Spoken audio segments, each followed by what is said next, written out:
the canvas beside the soles of your feet. Should be scored as a knockdown, but it's the referee call, and I would say he can call it either way he wants it. It's a referee's call, so he called it not a knockdown. And you know, it's very similar to the knockdown of Hawkins late in their first fight that was scored a knockdown. Yes, very similar which to that. cost him the first fight. I can see an argument for it being called a knockdown and an argument for it not being called a knockdown. Now it's Hawkins actually beating Gary Bell to the jab. You know, last time we saw Gary Bell against Louis Monaco, we felt that he could have picked up the pace even more, and there's a question of him so successful sparring with Evander Holyfield. He did the simulated Mike Tyson, the crouching, the aggressiveness, and as you heard Holyfield talk just moments ago, he really gave him a lot of problems. You know, he said, here I am, I'm supposed to fight Mike Tyson. I'm having problems getting my sparring partner. And there is Gary Bell slowing Robert Hawkins down. Sometimes you maneuver with a low blow. That's no doubt about that. Good word by Paul Sita saying that'll buy you a few minutes. You get up to 5 minutes on a low blow if you can't win the fight if you quit. But getting back to Gary Bell is a question, is he fighting to his full ability in the real fights? You know, in that Louis Monaco fight that you talked about, he says, I went in there looking for the KO. I needed just to relax and fight, and that is something that he is trying to do in this fight, although he's getting a point taken away for the first infraction. You ready? From Gary Bell. Here's a look at what happened. See how Hawkins bends down, he bends over at the waist. It's real hard to get him in the body, and what Gary Bell did is he's trying to search around for that body, and he just went too low. He's trying to dig underneath those elbows. Hawkins does a nice job keeping his elbows in tight to protect his body. And now will Hawkins seek retribution? Hawkins swarming. This is a different Robert Hawkins we have seen in the past. He has strung 11 wins together, but gaining tremendously in confidence. And as Sean mentions also, he's been living with the loss, which he thought was a stinker, and that he was really robbed in his first fight against Bell. Watch your head now. He's been thinking about that since step back. October of '95. Yeah, he says that Bell hit him low in the fourth round of that fight. Oh, coming in hard is Robert Hawkins. Oh, Robert Hawkins really working on his power. He's been executing the punch, rotating with the shoulder, really pushing with that left hook.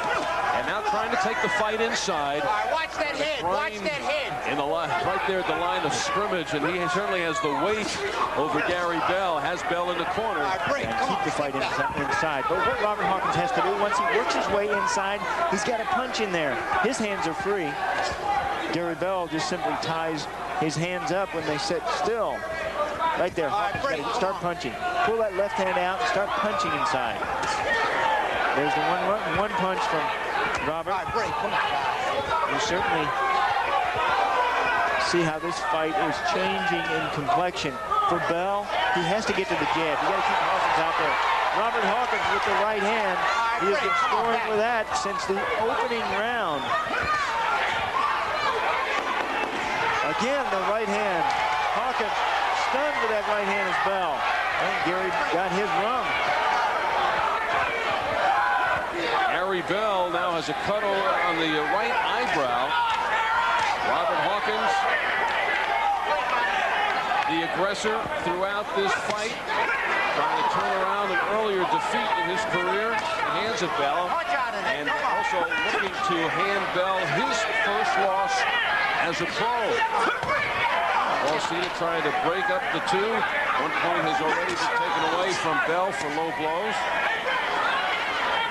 And digging in is Robert Hawkins. Lou Duva trying to get Bell to come in with the uppercuts and the body shots. Where they see Robert Hawkins now moving forward and leaning forward on Bell. There's a question of whether Bell is able to respond. Both heavyweights looking to start stepping up in competition. Tonight they have to consider this early career shoulder round.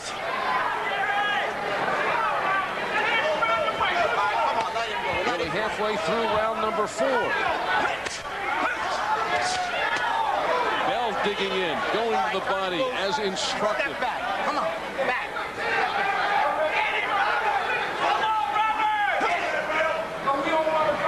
Now more clinching than we have seen. It's only the 4th round, and there has been a lot of action. These two fighters in the past not used to going distances. Step back.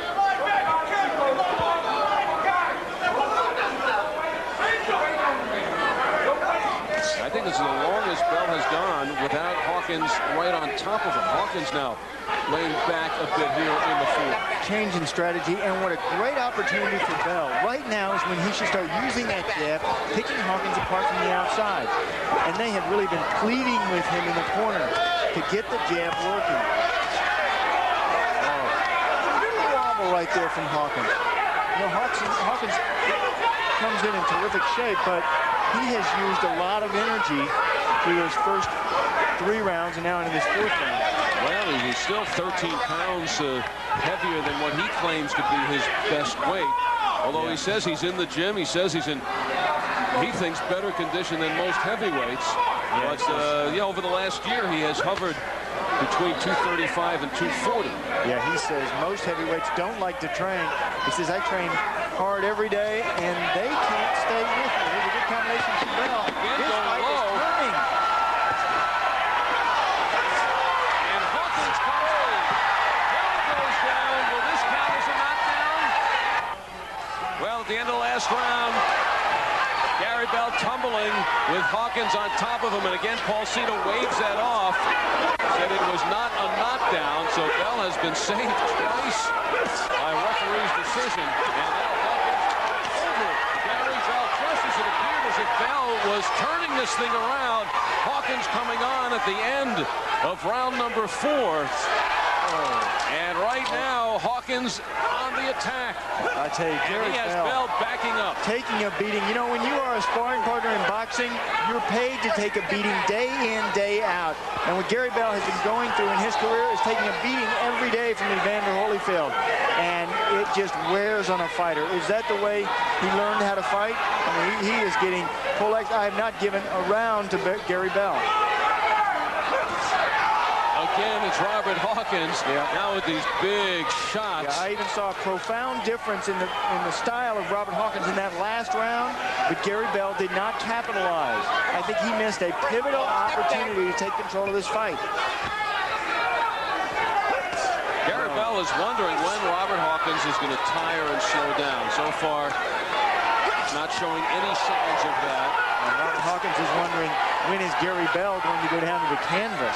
Hawkins tonight looking like a tiger. Yeah. I mean, you know, he knocked out Melvin Foster last time we saw him in the 9th round, but did not look like this leading up to the knockdown. He's just gone in there to take charge.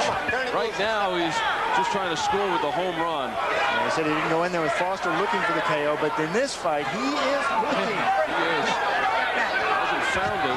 Thinks he has 2 knockdowns, but the referee disagreeing. But Hawkins taking the 1 shot and then tying up right now, not putting anything together. Yeah, it's up to Hawkins really to change speed here. There's Bell with some punches. Really effective, but that's where Bell gets in trouble, too. Turning into a Rock'em Sock'em heavyweight matchup. Paul Cito getting very involved. Remember, Bell has had a point taken away for low blow. Inside the final minute of the 5th. Well, watching this one, what are the odds of this one going the distance? You think you'll hear the final bell? The Gary Bell? Well, he's wondering if he'll hear it. I think he's been hearing some bells throughout this fight. Robert Hawkins has zeroed in on his punches, but Hawkins just throwing the bombs. If Hawkins, too, could vary the intensity on these punches, I think it'd be much more effective. Throw an easy jab, a hard right, and a hard left, or an easy jab, easy right, and a hard left. You got to vary the intensity, put your opponent in your suction. Gary answering the bell here in round number 6, and he has to look for a dramatic turn in this one. Robert Hawkins has put many rounds in his pocket heading into the second half of this 10-round fight. Looking for his 12th win in a row. Gary Bell looking for his 16th win in a row. Good power from Bell, and he needs it now more than ever. He's got 10 KOs in his 15 wins. Bell, 26, got a late start in boxing. At the age of 22, he only had 15 amateur fights. Says he got in trouble when he was a youngster, and former heavyweight contender Carl the Truth Williams, who also grew up in Gary's neighborhood, took him to the gym for the first time, and also he fell in love with boxing. And 15 amateur wins, now 15 professional victories. And we talked about him working with Evander Holyfield. He's also worked with Ray Mercer. Tough, we know the fortitude of Mercer, as well as Holyfield. Gary has put together a fine stable of sparring mates. Mercer, Evander Holyfield. His sparring partners, right? The great thing about working with a world champion is you get to tell